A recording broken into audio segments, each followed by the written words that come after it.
हरे कृष्ण। ओम नमः शिवाय। प्रिय श्रोताओं, आज श्रावण मास का अंतिम दिन है, पवित्र सावन पूर्णिमा। ये सिर्फ एक तिथि नहीं बल्कि एक आखिरी पुकार है उन सभी भक्तों के लिए जो अब तक इस वर्ष किसी कारणवश भगवान शिव की कृपा से वंचित रह गए हैं। सावन का हर दिन भोलेनाथ के चरणों में समर्पित रहा, लेकिन जो अभी तक भोलेनाथ का आशीर्वाद पाने से चूक गए हैं उनके लिए पूर्णिमा का ये दिन इस वर्ष का अंतिम अवसर बनकर आया है। एक ऐसा दिन जब श्रद्धा से किया गया एक भजन, एक जप, एक कथा श्रवण भी साल भर के पुण्य के बराबर फल दे सकता है। आज पूर्ण चंद्रमा की उपस्थिति में हम आपको सुनाने जा रहे हैं सावन पूर्णिमा की ऐसी पवित्र कथाएं जो न केवल जीवन की दिशा बदल सकती हैं बल्कि आपके भीतर की भक्ति ज्वाला को जागृत भी कर सकती हैं।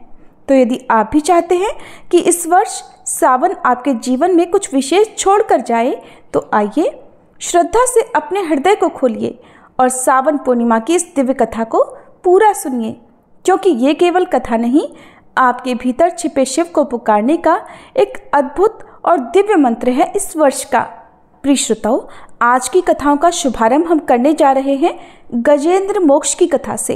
ये कथा उस हाथी गजेंद्र की है जो जब जीवन मरण के संकट में फंस गया तो न अपने बल पर न अपने परिवार पर बल्कि पूर्ण समर्पण और श्रद्धा से उसने भगवान विष्णु को पुकारा तो प्रभु स्वयं वैकुंठ से दौड़े चले आए और अपने भक्त को संकट से मुक्त किया। गजेंद्र की पुकार हमारी पुकार है। हम भी अपने जीवन में अनेक दुखों, रोगों, कष्टों, मानसिक संघर्षों और संसार के मगरमच्छों से ही घिरे रहते हैं, लेकिन जब हम पूर्ण समर्पण और विश्वास के साथ प्रभु को पुकारते हैं तो वे आज भी दौड़े चले आते हैं जैसे गजेंद्र के लिए आए थे। सावन पूर्णिमा पर यह कथा सुनना हमारे भीतर के अहंग को शुद्ध करना है और कथा श्रवण से पहले अपने हृदय को शुद्ध करना अत्यंत आवश्यक है। तो आइए सुनते हैं गजेंद्र मोक्ष की कथा। प्राचीन समय की बात है। द्रविड़ देश में एक पांडव वंशी राजा राज्य करते थे जिनका नाम था इंद्रद्युम्न। वे भगवान की आराधना में, भक्ति में ही अपना अधिकतर समय बिताया करते। यद्यपि उनके राज्य में चारों ओर सुख शांति थी, प्रजा प्रत्येक रीति से संतुष्ट थी, प्रसन्न थी, फिर भी राजा इंद्रद्युम्न अपना समय राज कार्य में बहुत ही कम दे पाते थे। उनका कहना था कि भगवान विष्णु ही मेरे राज्य की व्यवस्था करते हैं, इसलिए वे अपने इष्ट परम प्रभु की उपासना में ही सदा लीन रहा करते थे। राजा इंद्रद्युम्न के मन में आराध्य आराधना की लालसा बढ़ती ही चली गई। इस कारण एक बार वे राज्य को त्याग कर मलय पर्वत पर रहने लगे। तब उन्होंने अपना वेश तपस्वियों जैसा बना लिया। सिर के बाल बढ़कर जटा के रूप में हो गए थे और वे निरंतर परब्रह्म परमात्मा की आराधना में तल्लीन रहते। उनके मन और प्राण भी श्री हरि के चरण कमलों में मधुकर बने रहते। इसके अलावा उन्हें जगत की कोई भी वस्तु नहीं सुहाती थी। उन्हें राज, कोष, प्रजा तथा पत्नी आदि किसी प्राणी या पदार्थ की स्मृति ही नहीं होती थी, किसी की भी याद नहीं आती थी। एक बार की बात है, राजा इंद्रद्युम्न प्रतिदिन की तरह स्नानादि से निवृत्त होकर सर्वसमर्थ प्रभु की उपासना में लीन थे। उन्हें बाहरी जगत का कुछ भी ध्यान नहीं था। संयोग से उसी समय महर्षि अगस्त्य अपने समस्त शिष्यों के साथ वहां पहुंच गए, लेकिन न पाठ्य, न अर्घ्य, न स्वागत। मौन व्रती राजा इंद्रद्युम्न परम प्रभु के ध्यान में निमग्न थे, जिस कारण महर्षि अगस्त्य क्रोधित हो गए और उन्होंने क्रोधित होकर राजा इंद्रद्युम्न को शाप दे डाला कि इस राजा ने गुरुजनों से शिक्षा नहीं ग्रहण की है और अभिमानवश परोपकार से निवृत्त होकर ये मनमानी कर रहा है। ऋषियों का अपमान करने वाला ये राजा हाथी के समान जड़बुद्धि है, इसलिए इसे घोर अज्ञान में हाथी की योनि प्राप्त हो।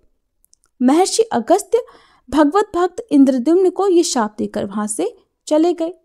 राजा इंद्रद्युम्न ने भी इसे श्री भगवान का मंगलमय विधान समझकर प्रभु के चरणों में सिर रख दिया। क्षीराब्दी में 10 सहस्त्र योजन लंबा, चौड़ा और ऊंचा त्रिकुट नामक पर्वत था। वह पर्वत अत्यंत सुंदर और श्रेष्ठ था। उस पर्वतराज त्रिकुट की तराई में ऋतुमान नामक भगवान वरुण का क्रीड़ा कानन था। उसके चारों ओर सुंदर दिव्य वृक्ष सुशोभित थे। वे वृक्ष सदा ही पुष्पों और फलों से लदे रहते थे। उसी क्रीड़ा कानन ऋतुमान के पास में पर्वत श्रेष्ठ त्रिकुट के गहन वन में हथिनियों के साथ अत्यंत शक्तिशाली और अमिट पराक्रमी गजेंद्र रहा करता था। एक बार की बात है, गजेंद्र अपने साथियों सहित प्यास लगने के कारण बहुत व्याकुल हो गया था। वह कमल की गंध से सुगंधित वायु को सूंघकर एक मन को लुभाने वाले विशाल सरोवर के तट पर जा पहुंचा। गजेंद्र ने उस सरोवर के निर्मल शीतल और मीठे जल में प्रवेश किया। पहले तो उसने जल पीकर अपनी प्यास बुझाई, फिर उसी जल में स्नान कर उसने अपनी थकान दूर की। इसके बाद उसने जल क्रीड़ा आरंभ कर दी। वह अपनी सूंड में जल भरकर उसकी फुहारों से हथिनियों को स्नान कराने लगा। तभी अचानक गजेंद्र ने सूंड उठाकर चिल्लाना शुरू कर दिया। पता नहीं किधर से एक मगर ने आकर उस गजेंद्र का पैर पकड़ लिया था। गजेंद्र ने अपना पैर छुड़ाने के लिए अपनी पूरी ताकत लगा दी, लेकिन उसका वश नहीं चला। मगर के मुंह से उसका पैर नहीं छूट पाया। अपने स्वामी गजेंद्र को ग्रहग्रस्त देखकर हथिनियां, कलभ और अन्य जो गज वहां पर थे वो सभी व्याकुल हो गए। वे सूंड उठाकर चिंघाड़ने और गजेंद्र को बचाने के लिए सरोवर के भीतर बाहर दौड़ने लगे। उन्होंने पूरा प्रयास किया, लेकिन सफल नहीं हो पाए। वस्तुतः महर्षि अगस्त के शाप से राजा इंद्रद्युम्न ही गजेंद्र हो गए थे और गंधर्व श्रेष्ठ हुहु महर्षि देवल के शाप से ग्रह हो गए थे। वे भी अत्यंत पराक्रमी थे। दोनों के बीच इस प्रकार संघर्ष चलता रहा। गजेंद्र खुद को बाहर खींचता और वह मगर गजेंद्र को भीतर खींचता। सरोवर का निर्मल जल उनकी खींचातानी से गंदला हो गया। कमल दल क्षत विक्षत हो गए। जल के अंदर रहने वाले जल जंतु व्याकुल हो उठे। गजेंद्र और ग्रह का ये संघर्ष 1 सहस्त्र वर्ष तक चलता रहा। वे दोनों जीवित ही रहे।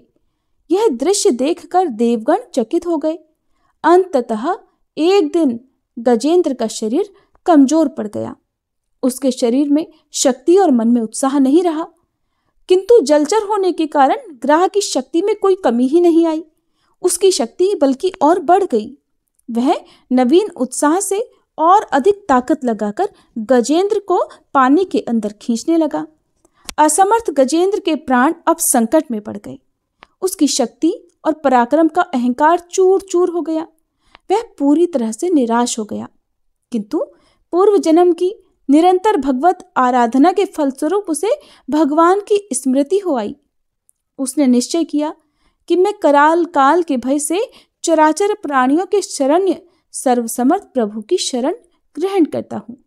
इस निश्चय के साथ ही गजेंद्र मन को एकाग्र कर पूर्व जन्म में सीखे श्रेष्ठ स्तोत्र द्वारा परम प्रभु की स्तुति करने लगा। गजेंद्र की स्तुति सुनकर सर्वात्मा सर्वदेव रूप भगवान विष्णु प्रकट हो गए। गजेंद्र को पीड़ित देखकर भगवान विष्णु गरुड़ पर आरूढ़ होकर अत्यंत तेजी से उस सरोवर के तट पर जा पहुंचे। जब जीवन से निराश और पीड़ा से छटपटाते गजेंद्र ने हाथ में चक्र लिए गरुड़ पर विराजमान भगवान विष्णु को तीव्रता से अपनी ओर आते देखा, तो उसने कमल का एक सुंदर पुष्प अपनी सूंड में लेकर ऊपर उठाया और बड़े कष्ट से कहा, नारायण, हे जगत गुरु, हे भगवान, आपको नमस्कार है। गजेंद्र को इस प्रकार पीड़ित देखकर भगवान विष्णु गरुड़ की पीठ से कूद पड़े और गजेंद्र के साथ उस ग्रह अर्थात मगरमच्छ को भी सरोवर से बाहर खींच लाए और तुरंत ही अपने तीक्ष्ण चक्र से ग्रह का मुंह फाड़कर गजेंद्र को मुक्त कर दिया। ब्रह्मादि देवगण भी श्री हरि की प्रशंसा करते हुए उनके ऊपर स्वर्गिक पुष्पों की वर्षा करने लगे। सिद्ध और ऋषि महर्षि पर ब्रह्म भगवान विष्णु का गुणगान करने लगे, जय जयकार करने लगे। ग्रह दिव्य शरीरधारी हो गया। उसने श्री विष्णु के चरणों में सिर रखकर प्रणाम किया और भगवान विष्णु के गुणों की प्रशंसा करने लगा। भगवान विष्णु के मंगलमय वरद हस्त के स्पर्श से पाप मुक्त होकर अभिशप्त हुहु गंधर्व ने प्रभु की परिक्रमा की और उनके त्रैलोक्य वंदित चरण कमलों में प्रणाम कर वह अपने लोक को चला गया। भगवान विष्णु ने गजेंद्र का उद्धार कर उसे अपना पार्षद बना लिया। गंधर्व, सिद्ध और देवगण उनकी लीला का गान करने लगे। गजेंद्र की स्तुति से प्रसन्न होकर भगवान विष्णु ने सबके समक्ष कहा, प्यारे गजेंद्र, जो लोग ब्रह्म मुहूर्त में उठकर तुम्हारी की हुई स्तुति से मेरा स्तवन करेंगे, उन्हें मैं मृत्यु के समय निर्मल बुद्धि का दान करूंगा। ऐसा कहकर भगवान विष्णु ने पार्षद रूप में गजेंद्र को साथ लिया और गरुड़ पर आरूढ़ होकर वे अपने दिव्य धाम को चले गए। भगवान शिव की पूजा देवता और राक्षस, देव और असुर, श्रेष्ठ और अधम सभी लोग करते हैं। वो हर किसी के लिए महादेव हैं। श्री हरि भी उनकी पूजा किया करते थे। श्री हरि की भगवान शिव की भक्ति बताने के लिए जो ये अब कथा आप सुनेंगे, बहुत ही सुंदर और बहुत ही प्रचलित पौराणिक कथा है। एक बार श्री हरि ने भगवान शिव से वचन दिया था कि वो उन्हें 108 कमल के पुष्प अर्पित करेंगे। पूरे संसार में खोजने के बाद जब उन्हें 108 कमल के फूल मिले तो उन्होंने लाकर सारे फूल भगवान शिव के सामने अर्पित कर दिए। अर्पित करने से पहले जब श्री हरि ने उन कमल के फूलों को गिना तो बार बार गिनने पर भी हर बार एक फूल कम ही मिलता। उन्होंने सोचा, मैंने तो 108 कमल के फूल तोड़े थे, एक फूल बार बार कम क्यों रह जाता है। उधर भगवान शिव अपनी आंखें बंद किए हुए ये सारा विधान अपने मन की आंखों से देख रहे थे। वो जानते थे और ये सारी लीला भी उन्हीं की रचाई हुई थी। वे देख रहे थे कि श्री हरि इस समय बड़ी परेशान मुद्रा में हैं। तो उन्होंने अपनी आंखें तो नहीं खोली बल्कि सिर्फ मुस्कुराने लगे, क्योंकि उनको अर्पित किए जाने वाले 108 कमल के फूलों में एक फूल कम जो था। फिर श्री हरि ने भगवान शिव से कहा, हे महादेव, मुझे कमल नयन कहा जाता है, जिसका अर्थ है कमल के फूलों की तरह आंखों वाला। हे भगवान, मेरी आंखें किसी कमल की तरह सुंदर हैं। तो आज मैंने आपको जो 108 कमल के फूल अर्पित करने का वचन दिया था, उसमें हर बार गिनने पर भी एक कमल का फूल कम रह जाता है। इसलिए आज मैं अपनी एक आंख आपको अर्पित करने जा रहा हूं। ऐसा कहकर उन्होंने तुरंत अपनी दाहिनी आंख निकालकर भगवान शिव को अर्पित कर दी। तब भगवान शिव उनकी इस भेंट से प्रसन्न हो गए। अपने ऊपर इतनी अगाध श्रद्धा, भक्ति, प्रेम और समर्पण की भावना को देखते हुए भगवान शिव ने उन्हें विश्व प्रसिद्ध सुदर्शन चक्र दिया। सावन पूर्णिमा की एक और कथा है जो कि भगवान शिव और भोलेनाथ को समर्पित है। आपने बद्रीनाथ धाम के बारे में तो सुना ही होगा। ये वो जगह है जहाँ कभी भगवान शिव और देवी पार्वती रहते थे। आप तो जानते हैं कि बद्रीनाथ धाम तो भगवान श्री हरि का निवास है, लेकिन उनसे पहले ये भगवान शिव और देवी पार्वती का ही घर हुआ करता था। आखिरकार कैसे भगवान श्री हरि उनके निवास स्थान में आकर बस गए, इसके पीछे पुराणों में एक कथा प्रचलित है। दरअसल एक बार भगवान श्री हरि के पास देवर्षि नारद गए और कहने लगे, हे प्रभु, आप तो मानवता के लिए एक बड़ी खराब मिसाल बनते जा रहे हैं, क्योंकि आप तो हर समय बस शेषनाग के ऊपर ही लेटे रहते हैं। नारायण नारायण। हे प्रभु, और तो और आपकी पत्नी लक्ष्मी जी भी हमेशा आपकी सेवा में ही लगी रहती हैं और आपको हर समय लाड़ ही करती रहती हैं। इस ग्रह के अन्य प्राणियों के लिए आप एक अच्छी मिसाल नहीं बन पा रहे हैं। प्रभु, आपको सृष्टि के सभी जीवों के लिए कुछ अर्थपूर्ण कार्य जरूर करने चाहिए। इस प्रकार कहकर देवर्षि नारद तो वहां से चले गए। इस आलोचना से बचने और साथ ही अपने उत्थान के लिए कई बार भगवान को भी ऐसा करना पड़ता है। तो भगवान श्री हरि तपस्या और साधना करने के लिए किसी सही स्थान की खोज में नीचे हिमालय तक आए। वहीं उन्हें मिला बद्रीनाथ, एक अच्छा सा छोटा सा घर, जहां सब कुछ वैसा ही था जैसा उन्होंने तपस्या करने के लिए सोचा हुआ था। एकदम शांत, जहां उनकी साधना में किसी भी तरह का कोई विघ्न नहीं आ सकता था। साधना करने के लिए सबसे आदर्श जगह लगी थी उन्हें। बस वो उसी घर के अंदर चले गए, क्योंकि उस समय वो घर बिल्कुल खाली था। जैसे ही उन्होंने उस घर के अंदर प्रवेश किया तो उस घर को देखते ही उन्हें पता चला कि ये तो भगवान शिव का निवास है। और भगवान शिव के क्रोध के बारे में तो सब कोई जानते हैं। अगर उन्हें पता चल गया कि मैं यहाँ पर आकर बस गया हूँ तो वो तो बहुत क्रोधित हो जाएंगे। अपने भक्तों की गलती पर इतना क्रोध उन्हें आ जाता है कि कई बार वे अपने भक्तों का गला तो काट ही देते हैं, क्रोध के मारे अपना गला तक काटने से नहीं चूकते। भगवान श्री हरि ने जब ऐसा सोचा तो चुपचाप उन्होंने खुद को एक छोटे से बच्चे के रूप में बदल लिया और घर के सामने ही बैठ गए। उस वक्त भगवान शिव और देवी पार्वती बाहर भ्रमण करने के लिए गए हुए थे। जब भ्रमण के बाद वे वापस अपने घर लौटे तो उन्होंने देखा कि उनके द्वार पर एक छोटा सा बच्चा बड़ी जोर जोर से रो रहा था। उस नन्हे से बालक को देखते हुए, जो कि रो रहा था, देवी पार्वती को बड़ी दया आ गई। उन्होंने तुरंत उस बच्चे को गोद में उठाने की कोशिश की। इस पर भगवान शिव ने उन्हें रोकते हुए कहा, देवी, इस बच्चे को मत छूना। रोते हुए बच्चे को इस प्रकार जमीन पर बैठा हुआ देख देवी पार्वती भगवान शिव से कहने लगी, महादेव, कितने क्रूर हैं आप, कैसी नासमझी की बात कर रहे हैं। मैं तो इस बच्चे को उठाने जा रही हूं, देखिए तो कैसे रो रहा है। भगवान शिव बोले, देवी, जो तुम देख रही हो उस पर भरोसा मत करना, मैं कह रहा हूं ना, इस बच्चे को मत उठाओ। बच्चे के लिए देवी पार्वती के मन में ममता जाग उठी। उन्होंने भगवान शिव की बातों को माना ही नहीं। देवी कहने लगी, महादेव, आप चाहे कुछ भी कहिए, मुझे अब कोई फर्क नहीं पड़ता। मेरे अंदर की माँ इस बच्चे को इस तरह रोता हुआ नहीं देख सकती। मैं तो इस बच्चे को जरूर उठाऊंगी। ऐसा कहकर उन्होंने उस बच्चे को उठाकर अपनी गोद में ले लिया। रोता हुआ बच्चा देवी की गोद में आते ही शांत हो गया। जो बच्चा कुछ ही देर पहले जोर जोर से रो रहा था, देवी पार्वती की गोद में आने के बाद एकदम शांत हो गया और बड़ी जोर जोर से हंसने लगा और भगवान शिव की तरफ देखने लगा। भगवान शिव तो जानते ही थे कि आखिरकार ये सारी लीला रचाई किसने है। जब वह बच्चा खुश होकर भगवान शिव की तरफ देख रहा था तो भगवान शिव समझ गए कि इसका नतीजा क्या होने वाला है, लेकिन करें तो क्या करें। उन्होंने देवी से कहा, ठीक है, अब जब तुमने इस बच्चे को गोद में उठा ही लिया है तो चलिए देखते हैं कि क्या होता है। उधर देवी ने उस बच्चे को घर के अंदर ले जाकर खिला पिलाकर चुप किया और वहीं घर पर छोड़कर खुद भगवान शिव के साथ गर्म पानी से स्नान करने के लिए बाहर चली गई। बद्रीनाथ धाम के पास ही गर्म पानी के कुंड है। उसी कुंड में स्नान करने के लिए भगवान शिव और देवी पार्वती चले गए।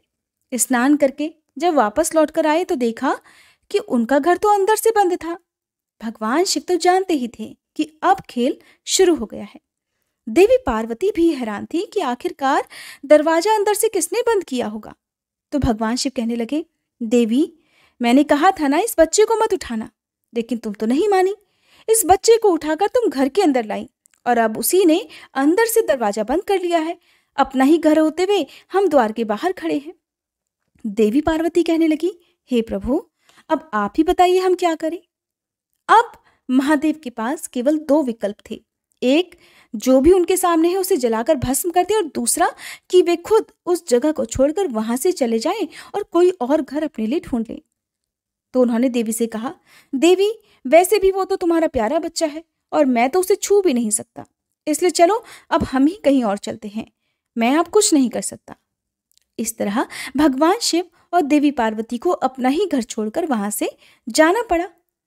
अब वे दूसरी जगह तलाश करने के लिए पैदल ही निकल पड़े। दरअसल बद्रीनाथ और केदारनाथ के बीच में एक चोटी से दूसरी चोटी के बीच कहते हैं कि सिर्फ 10 किलोमीटर की दूरी है, और आखिरकार में अपने ही घर से निकाले गए भगवान शिव और देवी पार्वती केदारनाथ धाम में जाकर बस गए, और इस तरह भगवान शिव ने अपना खुद का ही घर खो दिया। बद्रीनाथ और केदारनाथ धाम 4 धामों में से एक है। कहा जाता है कि जब भी भक्त खाली झोली लेकर भगवान के दर पर जाते हैं तो वापस लौटते समय उनकी झोली खाली नहीं रहती। भगवान उनकी हर मुराद पूरी करते हैं। इसलिए जीवन में जब भी संभव हो एक बार इन 4 धामों के साथ ही बद्रीनाथ धाम और केदारनाथ धाम के दर्शन जरूर करने चाहिए। सावन पूर्णिमा के दिन सच्चे मन से जो भी भक्त भगवान शिव और श्री हरि की इन कथाओं को पढ़ता है या सुनता है, भगवान शिव और श्री हरि की कृपा सदा उन पर और उनके परिवारजनों पर बनी रहती है। ये थी सावन पूर्णिमा की कथाएं।